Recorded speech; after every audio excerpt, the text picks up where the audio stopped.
नमः सिद्धेभ्यः।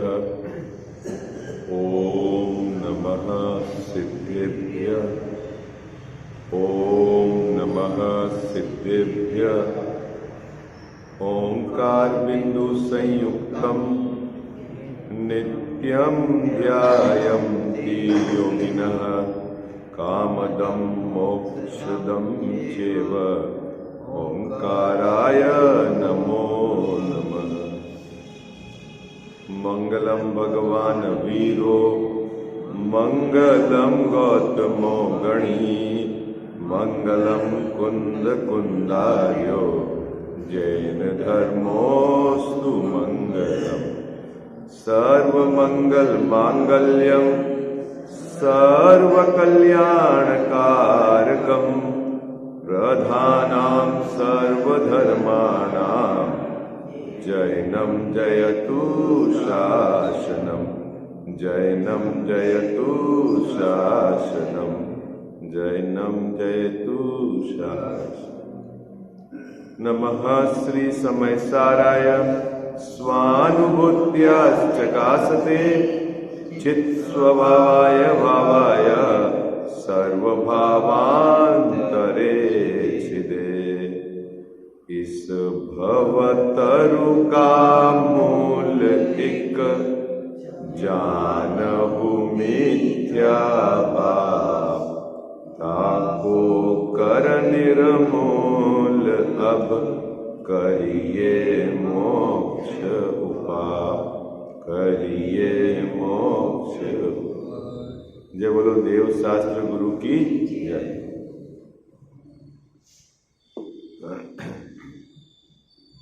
मोक्ष मार्ग प्रकाशक ग्रंथ विराजमान है। 7वां अधिकार जो नियमित क्रम में अपना चल रहा है। सुबह के समय व्यवहाराभासी मिथ्या दृष्टि का प्रकरण अपन विचार कर रहे हैं। 4 प्रकार के भेद टोडरमल जी साहब ने यहाँ व्यवहाराभासी मिथ्या दृष्टि के किए हैं। कुल अपेक्षा से एक तो बंटवारा ये किया है, एक बंटवारा किया है परीक्षा रहित, तीसरा बंटवारा किया है परीक्षा रहित आज्ञानुसारी धर्मधारक व्यवहाराभासी मिथ्या दृष्टि, तीसरा जो है सांसारिक प्रयोजनार्थ धर्मधारक व्यवहाराभासी मिथ्या दृष्टि, और जो चौथा बंटवारा है वह है धर्म बुद्धि धर्मधारक व्यवहाराभासी मिथ्या दृष्टि। ठीक है। इन चारों बंटवारे के बाद टोडरमल जी साहब ने व्यवहाराभासी प्रकरण के साथ यहाँ पर उस जीव के किस किस चीज की अन्यथा स्वरूप उसने स्वीकार कर रखा है, उसमें देव शास्त्र और गुरु के संबंध में यहाँ अपन चर्चा कर चुके हैं। ठीक है। आज चर्चा अपने को जो प्रारंभ करनी है वह है 7 तत्व का अन्यथा स्वरूप। क्या चर्चा प्रारंभ करनी है आज अपने को? 7 तत्व का अन्यथा स्वरूप। ठीक है। और इस 7 तत्व के संबंध में टोडरमल जी साहब ने जितना अभी मोक्ष मार्ग प्रकाशक में लिखा है, देखो अनेक जगहों पर इस बात को उद्धृत किया है। चौथे अधिकार में भी 7 तत्व संबंधी भूल की चर्चा की है। किस अधिकार के अंदर? चौथे अधिकार में भी 7 तत्व के संबंधी भूल की चर्चा की है। यहाँ 7वें अधिकार में भी 7 तत्व संबंधी भूल की चर्चा की है। और प्रयोजनभूत और अप्रयोजनभूत पदार्थ में वहां पर भी टोडरमल जी साहब ने 7 तत्व के संबंध में चर्चा की है कि 7 तत्व का तो उसको यथार्थ श्रद्धान होना ही चाहिए। और कल अपन जिनवाणी के यानी शास्त्र के स्वरूप के संबंध में अन्यथा जो उन्होंने यहाँ कि उसको किस प्रकार अन्यथा श्रद्धान रहती है, तो वहां पर भी टोडरमल जी साहब ने ये बात ली कि उसको जीवादि 7 तत्वों के संबंध में वह उसके कारण महिमा नहीं आती है। ऐसा करके मतलब आप पूरा एंगल विचार करेंगे तो 7 तत्व के संबंध में भूल को मिटाना अनिवार्य है। और यह जैन धर्म की एक महत्वपूर्ण मतलब जिसके आधार से अपन धर्म मानते हैं वो एक विशेषता है शास्त्र की। ये आपको समझना है। है ना, क्योंकि दया की बात अन्य आमनाएं में, अन्य शास्त्र में भी आ सकती है, तप की बात अन्य आमनाएं और अन्य शास्त्र में भी आ सकती है ना, लेकिन 7 तत्व के यथार्थ श्रद्धान की चर्चा अपने यहाँ ही है, इसी के कारण शास्त्र की महिमा है। ऐसा टोडरमल जी साहब ने जो कल है ना शास्त्र के संबंध में अन्यथा स्वरूप, उसमें इसकी चर्चा की थी। आज अब उसको थोड़ा सा विस्तार से 7 तत्वों के संबंध में जो इस जीव को भूल रह जाती है उसकी चर्चा है। देखो, चौथे अधिकार का जीव अलग है और 7वें अधिकार का जीव अलग है क्या? चौथे अधिकार में भी 7 तत्व के संबंध में जो भूल रह जाती है उसकी चर्चा की, और यहाँ 7वें अधिकार में भी रह जाती है। अपन अभी क्या करेंगे, अपन जब पढ़ रहे जल्दी तो है नहीं अपने को, ठीक है, तो चौथे अधिकार का एंगल यहाँ लिख देंगे और 7वें अधिकार का एंगल भी यहाँ लिखेंगे, तो आपको दोनों एंगल में फर्क नजर आएगा कि यहाँ क्या बात है और वहां क्या बात है ना। आप देखो चौथा अधिकार निकाल के उसमें 7 तत्व का अन्यथा स्वरूप टोडरमल जी साहब ने लिया है ना। चौथा अधिकार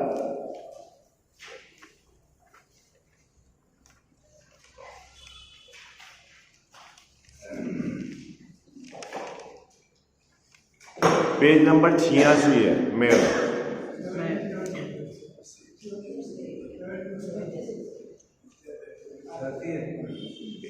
इस वाले ग्रंथ में 86 है ना, इसमें 77 और उसमें है 77।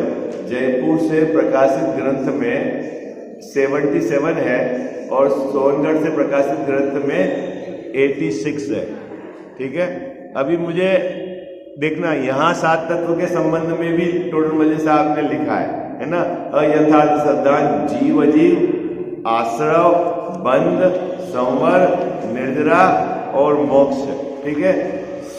अब यहां पर भी जीव अजीव का अन्यथा रूप लिखा है, देखो 237 पेज में, पेज नंबर 237 है ना, इसमें 225, उसमें 225 मिला।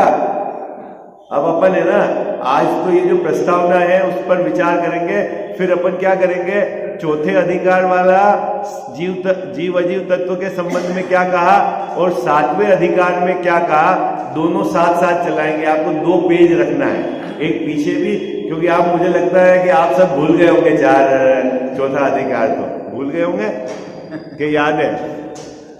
हाँ? याद है? हाँ? तो अभी चौथे अधिकार में भी आप एक पेज रखना है ना, और एक 7वें अधिकार में वहां जीव अजीव तत्व के संबंध में अयथार्थ श्रद्धान का क्या टोडरमल जी साहब ने आधार बनाया है और 7वें अधिकार में क्या आधार बनाया है, दोनों अपन यहाँ लिखेंगे तो आपको दोनों का एंगल समझ में आएगा। जल्दी तो नहीं है ना आपको ग्रंथ पूरा करने की?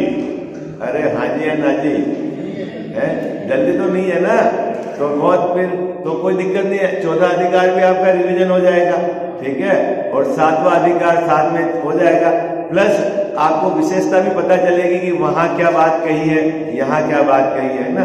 7 तत्व संबंधित अयथार्थ श्रद्धान चौथे अधिकार में भी लिया है सामान्य जीव की अपेक्षा से, और यहाँ जैन मिथ्या दृष्टि की अपेक्षा से 7वें अधिकार में लिया है, ठीक है। दो जगह इसकी चर्चा आई है, अपन दोनों चर्चा को साथ में रखेंगे, तब आपको जो सूक्ष्म अंतर है वो समझ में आ जाए, ठीक है।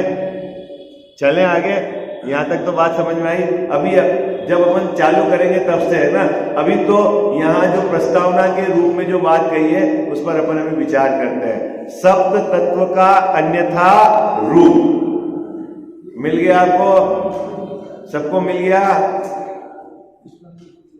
पेज नंबर 237 है,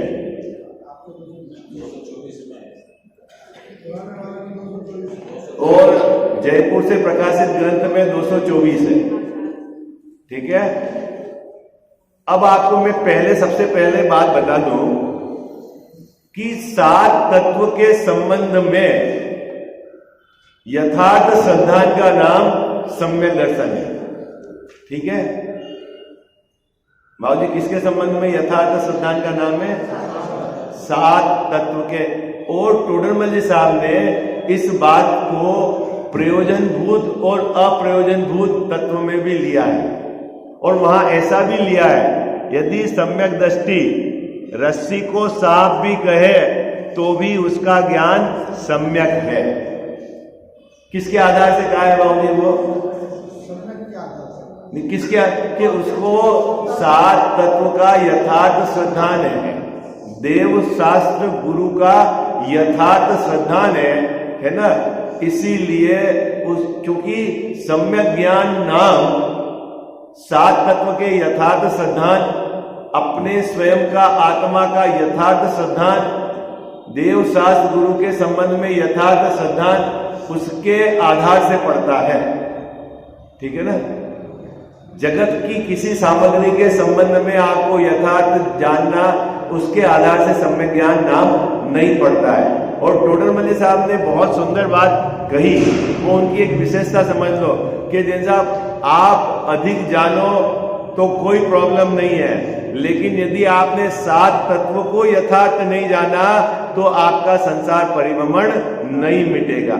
ऐसा कहकर महत्वपूर्ण विषय जो जैन धर्म में है, चारों अनुयोग में है, वो है सात तत्व के संबंधी इस जीव की जो भूल है उसको मिटाना, है ना।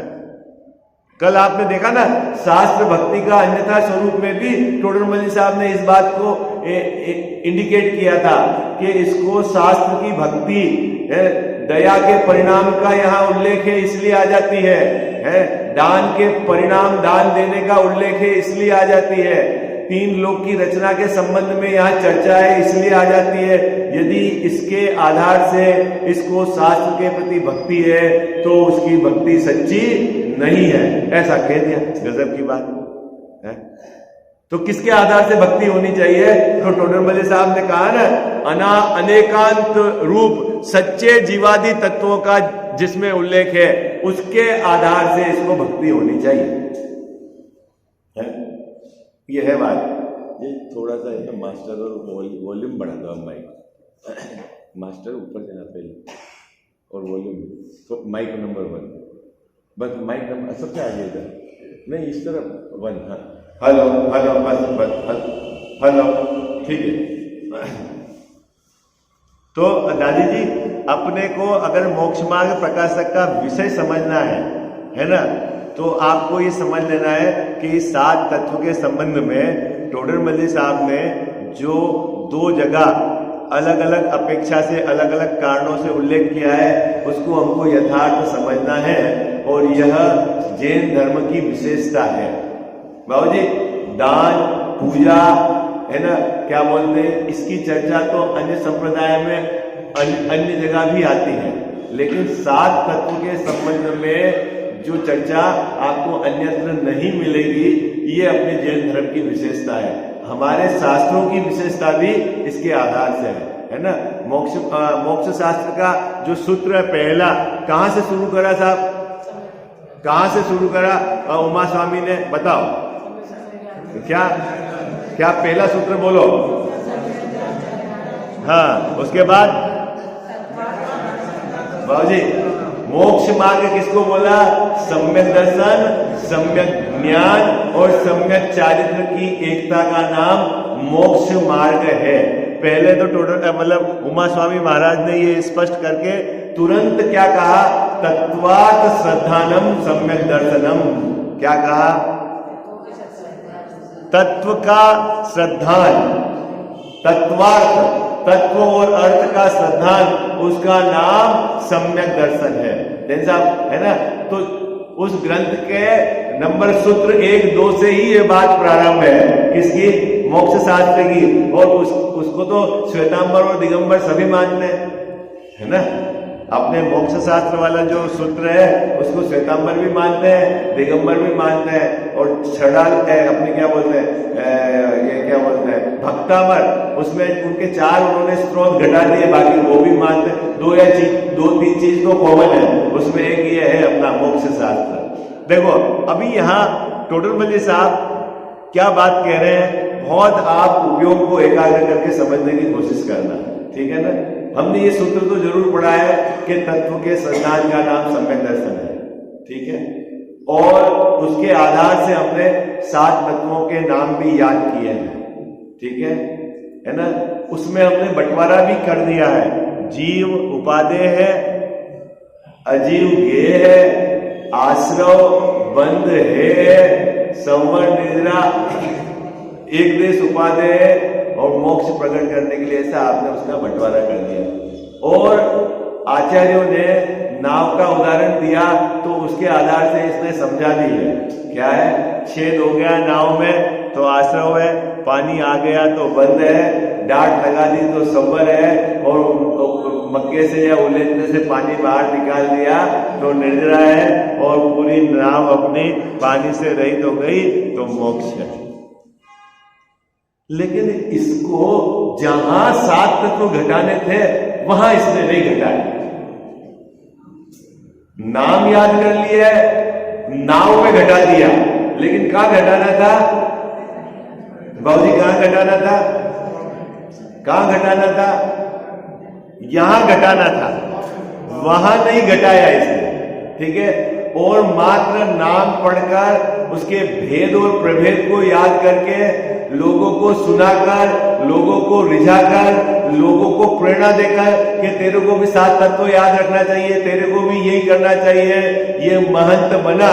लेकिन अंदर में अपना जो जीव तत्व एक ज्ञायक परमात्मा है वो मैं हूं, ऐसा अंदर में उसने श्रद्धानुरूप उसको स्वीकार नहीं किया तो इसके मिथ्यात्व नहीं है। ये है टोडरमल साहब है। क्या बाबू, उसको कहते हैं भाव भाषण। भाव भाषण किसको कहते हैं? आप बोलते हो आश्रव दुखकार घनेरे, बोलते हो ना, जैसा बोलते हो ना, तो तुझे आश्रव दुख रूप लगते हैं कि नहीं? यदि नहीं लगते हैं तो तेरे को भाव भाषण क्या हुआ?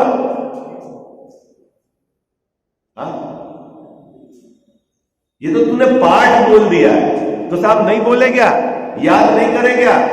हम कब कह रहे हैं कि याद नहीं करो, मत बोलो। मुद्दा तो है बाबूजी भाव भाषण। भाव भाषण मतलब फीलिंग। फीलिंग समझते हो बाबूजी? फीलिंग क्या क्या, हाँ, एक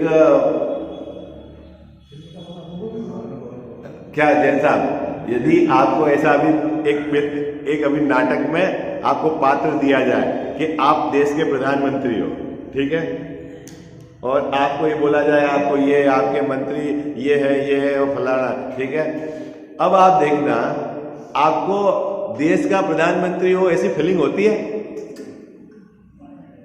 पात्र तो आप प्रधानमंत्री का कर रहे हो नाटक में, लेकिन फीलिंग होती है बाबूजी? फीलिंग समझे आप? फीलिंग अने भाव भाषण। अभी ये तो थोड़ा कठिन हो गया उधर। अभी मैं आपको अलग बात देता हूँ। देखो अभी आजकल देखो बाजार में क्या है, लूटपाट का जमाना है बाबूजी, ठीक है। तो क्या होता है, असली सोना तो तिजोरी में रहता है और नकली सोना पहना जाता है, ऐसे ही है ना बाबूजी? है ओके, इसमें तो कोई समय खराब आ गया। अब मुझे ये बताओ कि जब आप नकली सोना या नकली कंदोरा पहन के या नकली पाटला सेट पहन के जाते हो किसी शादी में, तो आपको फीलिंग आती है क्या सोने की? ईमानदारी से बताना, बाबू फीलिंग आती है कि नहीं आती है बताओ आप? भाव भाषण समझे? भाव भाषण। फीलिंग नहीं आए तो फिर क्या मतलब है?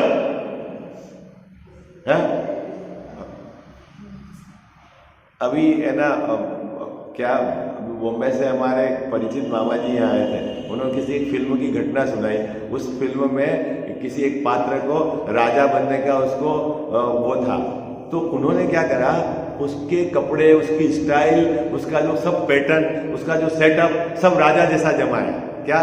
तो जैसा उनके लिए जूते जो है ना 5-10 हजार के उस जमाने में, आज से 30 साल पहले 40 साल पहले 10 हजार के जूते मंगवाए, ठीक है, और उसको जूते पहनवा के उसको कहा कि तेरे को ये डायलॉग बोलना है राजा जैसा, ठीक है। अब जब उसकी शूटिंग हुई, उसने डायलॉग बोला और जब उसने पिक्चर पे देखा तो बोले जूते तो कहीं दिख ही नहीं रहे इसके अंदर फोटो में। बाबूजी वो क्या बोल रहा है, जूते तो इसमें फोटो में कहीं दिख ही नहीं रहे, आपने ये 10,000 रुपए कहीं के लिए बर्बाद कर दिए।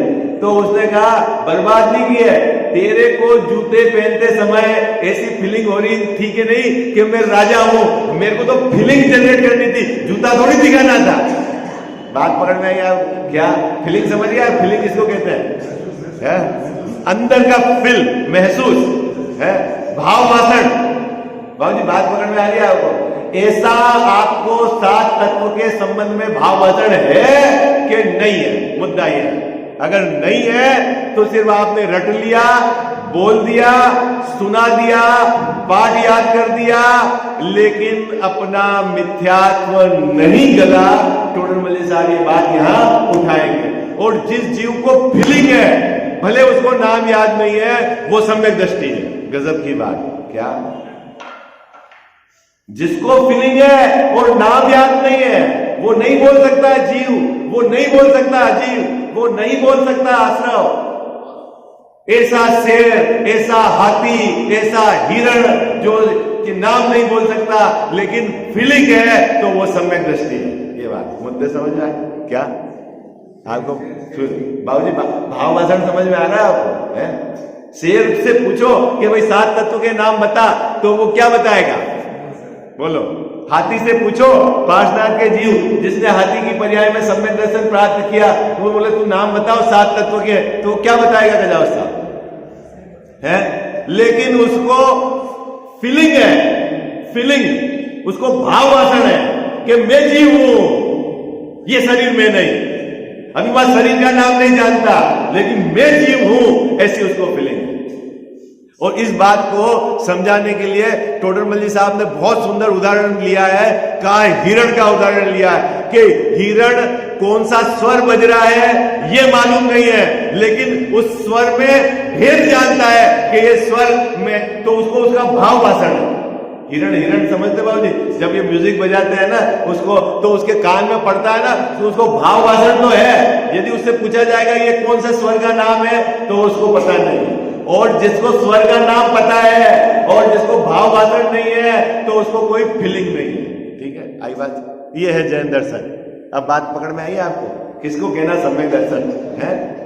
बाबूजी सिर्फ क्षयोपम ज्ञान का विषय नहीं है, अंदर में भेद विज्ञान करके उस रूप, आप रूप अपने को स्वीकार करता है कि नहीं? कैसा आप रूप? कि मैं कर्म से, शरीर से भिन्न हूं, मुझ में उदय नहीं है, पाप पुण्य के भाव मुझ में नहीं है, ऐसा मैं परम पारिणामिक भाव, कारण परमात्मा हूं, नित्य विराजमान हूं। ऐसी फीलिंग है कि नहीं जैन साहब? फीलिंग देखो, आपके पास 1 करोड़ रुपया है तो 1 करोड़ रुपए की फीलिंग आती कि नहीं आती है आपको? 1 करोड़ जोर आता है कि नहीं आता है बाबूजी? है, आता है। अरे जिस महिला के पास 50 तोला सोना हो, भले ही लोकर में रखा हुआ हो, तो बाबूजी जोर आता है कि नहीं आता है? आता। कैसे आता है जोर? अरे बाबूजी जोर कैसे आता है? बिना बोले आता है ना, 24 घंटे आता है ना, जोर आता है। और ऐसे आप कारण परमात्मा हो, आप परिपूर्ण भगवान हो, अनादि अनंत हो, उसका जोर आता है?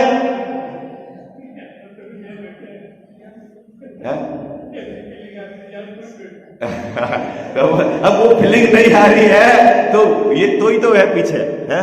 तभी तो हमारा संसार परिपूर्ण है। गजानन साहब, इसको कहते हैं धर्म की शुरुआत के पहले जोर आता है कि नहीं आता? बोला है?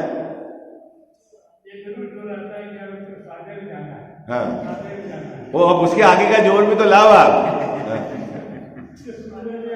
बाबूजी जिसके पिताजी कलेक्टर हो, जिसके परिवार का कोई सदस्य राजा हो, तो उसको जोर आता है कि नहीं आता? आता है ना। और ऐसा आप परिपूर्ण भगवान हो भी वर्तमान में, उसका जोर आया कि नहीं आया? नहीं आया, इसका मतलब अभी आप मिथ्या दृष्टि। आपको संयोगों का जोर आ रहा है, आपको बाहर के उसका जोर आ रहा है, और अपने स्वभाव का जोर नहीं आ रहा है। नहीं आना चाहिए। हाँ, वो चाहिए, उसी के लिए तो अपन सब प्रयासरत है। हाँ आपको बात पकड़ में आ रही? मैंने थोड़ी सी भूमिका बांधी है विषय को समझाने के लिए, क्योंकि टोडरमल साहब ने उस जोर के आधार से कहा है कि जिसको भाव भाषण नहीं उसको सम्यक दर्शन नहीं, नाम जानता हो। और उदाहरण दिया या शिवभूति मुनिराज का कि उनको कोई सिद्धांत का सूत्र भी याद नहीं था। हाँ, कोई सिद्धांत या कोई ग्रंथ में लिखी हुई बात याद नहीं थी, वो पर उनको भाव भाषण था।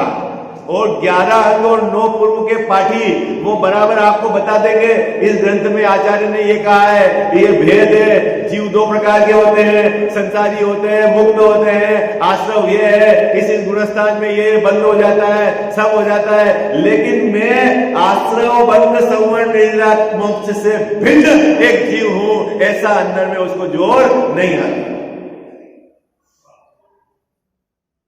और उसको जोर नहीं आता है, इसका मतलब है वो मिथ्या दृष्टि है।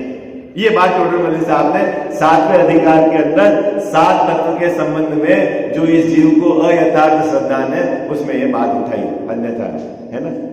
4थे अधिकार के अंदर तो सामान्य जीव के लिए समझाया है, और 7वें अधिकार में तो ये जैन मिथ्या दृष्टि की बात है ना, तो यहां जैन मिथ्या दृष्टि ग्रंथ पढ़ रहा है, 14 अधिकार वाला तो कुछ नहीं पढ़ रहा है। अपन दोनों की चर्चा करेंगे, ठीक है। हाँ, अपने जैसों के लिए जो 7 तत्वों के नाम जानता है, भेद प्रभेद जानता है, हे उपादेय बोलता है, जैसे तोता बोलता है ना, तोता बोलता है कि नहीं? तोता कैसे बोलता है बाबूजी? है, शिकारी आएगा, जाल बिछाएगा, दाने डालेगा, दाल में फंसना नहीं फंसना बोलता है, लेकिन भाव भाषण है गजब। और जो बच्चा एक बार गरम खीर से जल गया, उस बच्चे का हाथ पकड़कर आप ठंडी खीर की तरफ भी ले जाओ तो वो नहीं जाएगा, क्योंकि उसको भाव भाषण है कि वो गर्मा आ जाए, वो जलन का वेदन। बाबूजी बोल नहीं सकता है वो, लेकिन उसको भाव भाषण है कि नहीं बोलो। तो ये जो भाव भाषण है वो इंपॉर्टेंट है, वो केंद्र बिंदु है टोडरमल साहब के। ये है विषय। कितने लोगों को समझ में आ रहा है? अब आप लोग प्रयास करना। बाबूजी अपन बोलते तो है लड़ना नहीं, हमें नहीं लड़ना चाहिए, ठीक है। ये बोल दिया, सुन दिया, व्हाट्सएप पे मैसेज भेज दिया, और फिर हर थोड़ी देर में आपको लड़ाई आती है, तो आपको भाव भाषण है नहीं लड़ने का। है? कोई थोड़ा सा कुछ बोल दे तो फिर लड़ाई। अभी जो यहाँ सुन रहे हैं वो पूर्ण रूप से प्रयत्न कर रहे हैं। अच्छा है, तो फिर तो अपनी सबकी मेहनत रंग ला रही है ना फिर तो। नहीं तो फिर यहाँ बैठने का कोई मतलब ही नहीं। अगर हम हमारे जीवन में नहीं उतारते तो कोई अर्थ नहीं। तो अभी देखना, जो जिन्होंने व्हाट्सएप पे बहुत मैसेज चला है वो भी छोटी बातों पे लड़ने लग जाते हैं। फिर उस मैसेज का क्या अर्थ है? भाव भाषण ही नहीं, फीलिंग नहीं। टोडरमल साहब फीलिंग की बात कर रहे हैं। देखो क्या है, बहुत सुंदर तरीके से उन्होंने इस बात को प्रस्तुत किया है ना। आप टोडरमल साहब का एंगल पकड़ना, जो कहना चाह रहे हैं, है ना, मूल बात, और उस पकड़ के अपने को अपने जीवन में उतारना है, ठीक है। क्योंकि अपनी अटकन है बाबूजी, सबसे बड़ा रोड़ा है ये 7वां अधिकार। तो अपने को बहुत गहराई से पढ़ना है, क्योंकि अपन जैन हो गए, बाहर में हमने कुदेव गुरु कुशास्त्र को छोड़ दिया, कहीं अन्यत्र जाते नहीं, उसके बावजूद भी हमारे को सम्यक दर्शन नहीं हो रहा है, तो अटक गए। तो क्यों अटक गए, ये यहां से अपने को खुलासा मिलेगा। तथा शास्त्र में, शास्त्र मतलब कहां, कौन से शास्त्र में? मोक्ष शास्त्र में, है ना। आचार्य उमा स्वामी ने कहा, है ना, क्या कहा? तत्वार्थ श्रद्धानम सम्यक दर्शनम। क्या कहा? सूत्र नंबर 1 और 2। 1 में तो सम्यक दर्शन, ज्ञान, चारित्राणी, मोक्ष मार्ग, तीनों की एकता का नाम मोक्ष मार्ग है। और फिर सम्यक दर्शन की परिभाषा क्या लिखी सजाओ साहब? क्या है? तत्वार्थ श्रद्धानम सम्यक दर्शनम। तत्वार्थ का श्रद्धान ही सम्यक दर्शन है, ऐसा वह पढ़ता है। और जैसे ही वो शास्त्र में पढ़ता है तो वो सोचता है कि अब मुझे 7 तत्व के नाम याद करने हैं, ताकि क्योंकि तत्व के नाम याद हो जाएंगे और मैं उनके भेद प्रभेद याद कर लूंगा, उसमें बंटवारा कर दूंगा हे उपादेय का, तो मेरे को तत्व का श्रद्धान हो जाएगा और मेरे को सम्यक दर्शन हो जाएगा। क्या मानता है वो? कैसे सम्यक दर्शन हो जाएगा? साहब कैसे? क्योंकि उमा स्वामी महाराज ने लिखा है ना कि तत्वार्थ श्रद्धानम सम्यक दर्शनम। तो क्या करता है वो? ऐसा वचन कहा है, इसके आधार से क्या करता है?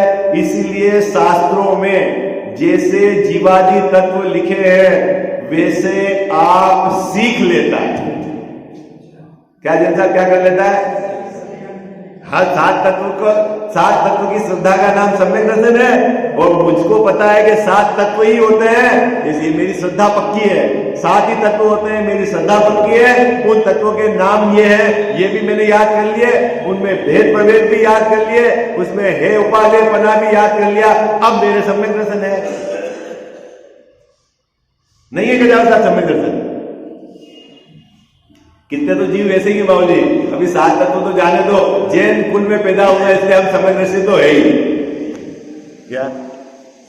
अभी ऐसा भी चल रहा है, आपको पता है बाबू जी? हाँ, क्या हम तो जैन कुल में पैदा हुए, सम्यक दृष्टि है ही है। अब सीधा चारित्र अंगीकार करो और मोक्ष, व्रतों को अंगीकार करो और मोक्ष। और फिर वो खुद ही बोलते हैं क्या? मुनिव्रत धार अनंत बार ग्रेवे उपजायो। फिर क्या? पहले बहुत बार अपने दीक्षा ले ली, काम नहीं हुआ, ये कह रहे आचार्य महाराज, तो फिर क्या कह रहे हैं? पहले तू जैन नहीं हुआ क्या? पूर्व भाव में अनेक बार हुआ। अरे जैन तो छोड़ो, अनेक बार तूने दीक्षा ली, व्रत तो छोड़ो, महाव्रतों को अंगीकार करा और तेरे सम्यक दर्शन नहीं हुआ, ग्रेवेट तक जाके वापस आगे आ गया, तो फिर वो बात क्या है? ऐसा वो तो रहने दो। अच्छा, कोई पूर्वापर्व मिलानी नहीं भैया, इस धोखे में नहीं रहना।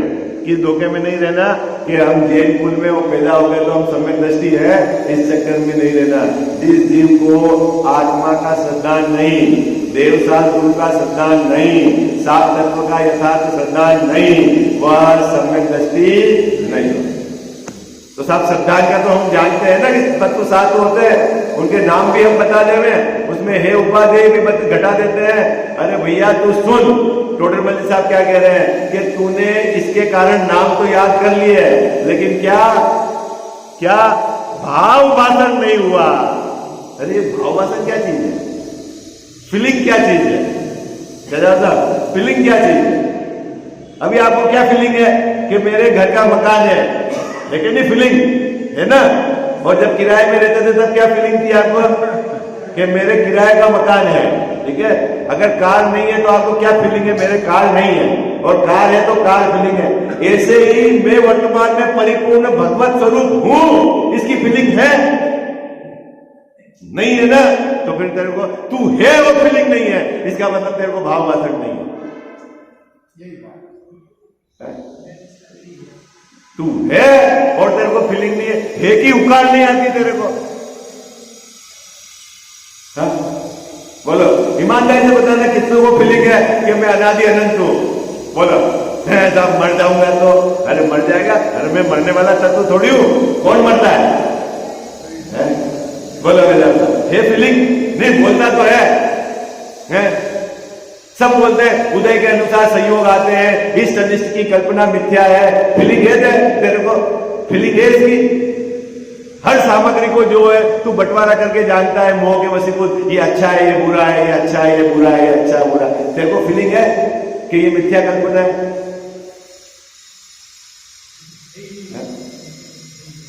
बोलो भाई जल्दी बोलो। हाँ? हाँ? तो टोडरमल साहब ने बात कहां से उठाई है? फीलिंग जोर। बाबूजी जोर, सामग्री लोकर में रखी हो और जोर कहां आता है? सामग्री कहां है? लोकर में है। 2 किलो सोना लोकर में पड़ा हुआ है और जोर कहां है? कैलाश साहब जोर कहां है? बोलो ना, जोर यहां नहीं है? जोर यहां है, वाणी में है? अरे अपन भी कोई कम है क्या? है जैसा थोड़ा सा क्षयोत्सव ज्ञान में तेरे को याद रह जाता है, और जोर क्या है? हाँ, मैं भी कोई कम पंडित हूं क्या? बाबूजी जोर कहां आता है? अरे भाई तू परिपूर्ण भगवान है, किसका जोर नहीं आता तेरे को? मुद्दा तो वो है, और जोर नहीं आता है तेरे को। हाँ हाँ सही। और संयोग रूप पड़ा हुआ है सामग्री, उसमें क्या दम है? ये टोडरमल साहब कह रहे भाव वासन। देखो बहुत सुंदर बात है क्या, इसीलिए शास्त्रों में जैसे जीवादि तत्व लिखे हैं वैसे आप सीख लेता है। कौन सीख लेता है? वो जीव स्वयं सीख लेता है ना। नाम बताए, नाम सीख लेता है। भेद प्रभेद बताए, वो सीख लेता है। हे उपाधि बताए, वो सीख लेता है। वहां उपयोग लगाता है। उपयोग लगाता है मतलब उसको पढ़ता है, याद करता है, उपयोग लगाता है। औरों को उपदेश देता है, जैसा अन्य को उपदेश देता है। परंतु इतना काम कर लिया उसने बाबूजी, क्या कर लिया? 7 तत्वों को आगम से पढ़ लिया, उपयोग लगाकर याद किया, औरों को उपदेश दिया, ये कर लिया। परंतु उन तत्वों का भाव भाषित नहीं होता है। जैसा गजब की बात है भाव भाषित है। देखो एक गूंगा व्यक्ति, सपोज उसने रत्नागिरी का हाफूस खाया है और उसको स्वाद का पता है, फीलिंग है। और एक पढ़ा लिखा व्यक्ति, ठीक है, उसने जीवन में कभी रत्नागिरी का हाफूस नहीं खाया है, लेकिन रत्नागिरी का हाफूस कहाँ पैदा होता है, कैसा पैदा होता है, उसका स्वाद कैसा है, उस कितने रुपए में बिकता है, उसकी कितनी मांग है, सब आपको A to Z बता देता है। ठीक है, भाव भाषण किसको है? और ये भाव भाषण किसको है? कहते हैं साहब भाव भाषण किसको है? अरे कुछ बोल ही नहीं सकता है वो।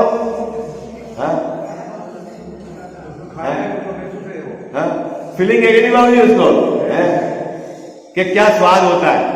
ये स्वाद में घंटों भले ही लेक्चर देते हैं, लेकिन उसको स्वाद की फीलिंग नहीं है क्या? जैसा, और उसको गूंगा कुछ भी नहीं बोल सकता है, लेकिन उसको स्वाद की फीलिंग है। जिसको फीलिंग है वो ओके है, जिसको भाव भाषण है।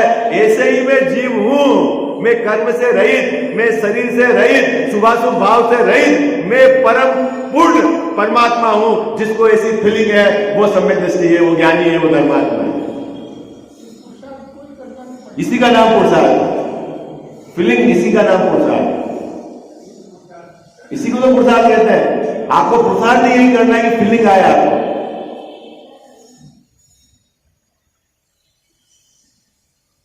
पुरुषार्थ किसको कहना?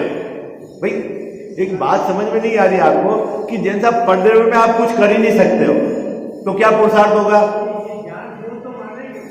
क्या पुरुषार्थ होगा पर्दे में? शरीर का क्या कर सकते हो आप? कर सकते हो कुछ? तो बाहर में तो कुछ पुरुषार्थ होगा ही नहीं पर्दे में, क्योंकि वो तो द्रव्य से भिन्न पड़ा हुआ है। 6 द्रव्य में भिन्नता है, और अपने द्रव्य में क्या पुरुषार्थ करोगे आप? क्योंकि द्रव्य तो परिपूर्ण है और पर्याय क्रमबद्ध है। क्या पुरुषार्थ है बताओ ना? क्या कर पुरुषार्थ किसको बोलना? भाई बाहर में इस लोक में कुछ भी चेंज करने का आप में सामर्थ्य नहीं बाहर में, और अंदर अपनी व्यवस्था भी परिपूर्ण है, क्रमबद्ध है, कुछ करना नहीं है। पुरुषार्थ किसको कहना? इस जीव को स्वीकृति हो जाए कि मुझे कुछ नहीं करना, इसका नाम पुरुषार्थ है। इसको स्वीकृति नहीं हो रही है, इसलिए ये परेशान है। कर तो वैसे भी नहीं सकता है बाहर में। बोलो मैं बच्चे को मर्सिडीज लाके देने की इच्छा है, कर सकते हो क्या? कितना पुरुषार्थ करेंगे मर्सिडीज आ जाएगी? बोलो है महल बनाना है बाबूजी हमारे बच्चे के लिए, बोलो ये तो हमारी इच्छा है, लेकिन क्या पुरुषार्थ करूं? बोलो आप। 100 में भी क्या करना है? पर्याय क्रमबद्ध है, उसकी स्वीकृति करनी है। स्थिर में होना मतलब स्थिर कब होगा? जब निर्भर। स्थिर कब होगा? जब निर्भर होगा। निर्भर कब होगा? जब अपनी पर्याय में भी कुछ नहीं करना, जब इसको स्वीकार होगा तब निर्भर होगा, तब स्थिर होगा। ऐसे स्थिर नहीं होगा। जब तक उसको कर्तव्य का भूत चढ़ा है उसका माथा ठनकता रहेगा। कितने लोगों को समझ में आ गई है? कितने लोगों को समझ में आ गई? समझ में आ गए मतलब भाव भाषण हो, यह शब्द में नहीं लेना है। आई वाज फीलिंग है, फीलिंग बोलते तो ना, होता स्वयं जगत परिणाम। फीलिंग है क्या आपको इसकी? जगत का कुछ भी परिणाम अपने इच्छा है, इसने कर दिया, इसने बिगाड़ दिया, इसने ऐसा कर दिया है, तो मैं नहीं आता तो सब बिगड़ जाता। अरे मूर्ख, तू कहां पड़ा हुआ है? तू कुछ तो कर सकता ही नहीं है।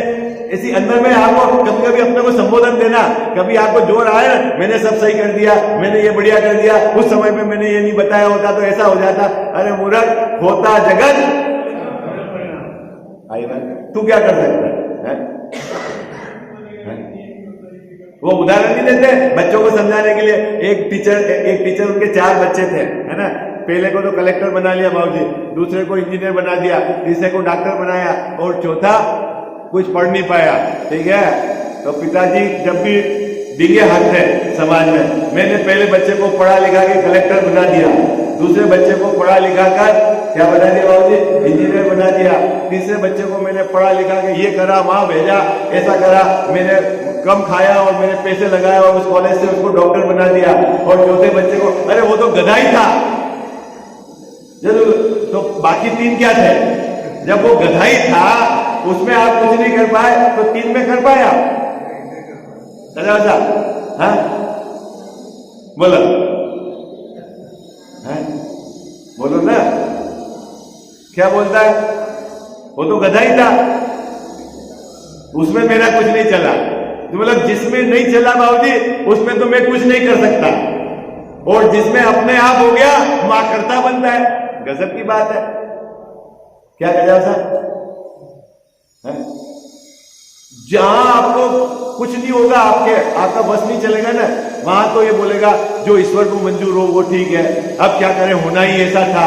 और जहां आपने सोचा और काम हो गया, मैं नहीं आता तो क्या होता? अच्छा तू ही समझदार है। हाँ बोलो, ऐसा नहीं होता बाबूजी? क्या है? 99 नहीं 99.9999 लगा हुआ, सब में ऐसा ही होता है।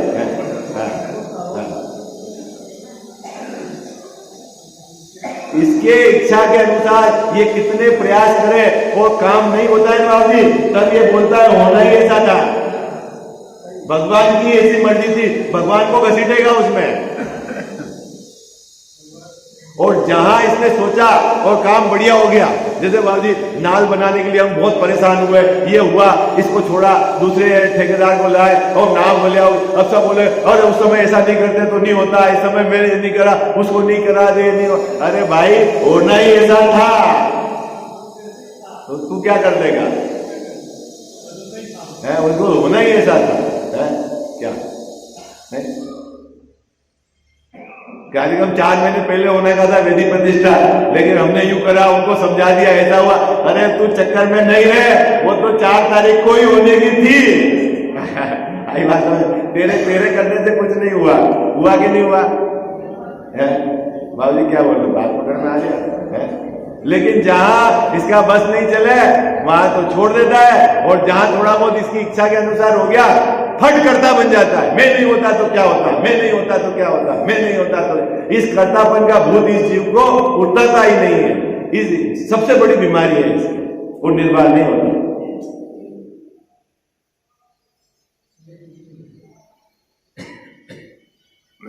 क्या कह रहे हैं यहाँ पे? फीलिंग बाबूजी, फीलिंग समझ में आ गया? वो फीलिंग जैसा है, एक नकली चीज पहनो और एक असली चीज पहनो है, और आपको पता हो ये नकली और असली, फीलिंग में अंतर नहीं है? अरे भले नकली ज्यादा अच्छी दिखती हो, लेकिन फीलिंग क्या है बाबूजी? फीलिंग क्या है? कहते साहब फीलिंग क्या है? नकली है ना। तो टोडरमल साहब कह रहे तू 7 तत्व के नाम बोलता है और अंदर तेरे को फीलिंग ही नहीं है। तू भेद प्रभेद बता देता है, अंदर कोई फीलिंग ही नहीं है, तेरे को कोई भाव भाषण ही नहीं है। और तेरे को भाव भाषण नहीं है तो तेरे को सम्यक दर्शन नहीं है। ये समय तो हो गया अपना, अपन तो 2 पंक्ति पढ़ पाए हैं। ठीक है, अब आप थोड़ा सा इस एंगल से विचार करना कि क्या कहना चाह रहे टोडर मल्ली साहब, है ना, क्या कल चर्चा करेंगे अपन। साची तो गंगा ये वीतरागवाणी, अविच्छिन्न धारा निज धर्म की कहानी। जामे अति ही विमल अगाध ज्ञान प्राणी, जहाँ नहीं संशयादि पंक की निशानी। साची तो गंगा ये वीतरागवाणी, अविच्छिन्न धारा निज धर्म की कहानी। सप्तभंग जहाँ तरंग उछलत सुखदानी, संत चित मृणाल वृंद रमे नित्य ज्ञानी। साची तो गंगा यह वीतरागवाणी, अविच्छिन्न धारा निज धर्म की कहानी। जाके अवगाहन ते शुद्ध होए प्राणी, भाग चंद निहचे घट माहिया प्रमाणी। साची तो गंगा ये वीतरागवाणी, अविच्छिन्न धारा निज धर्म की कहानी। जावाणी के ज्ञान ते सूझे लोकालोक, सोवाणी मस्तक चढ़ो सदा देत हूँ धोख।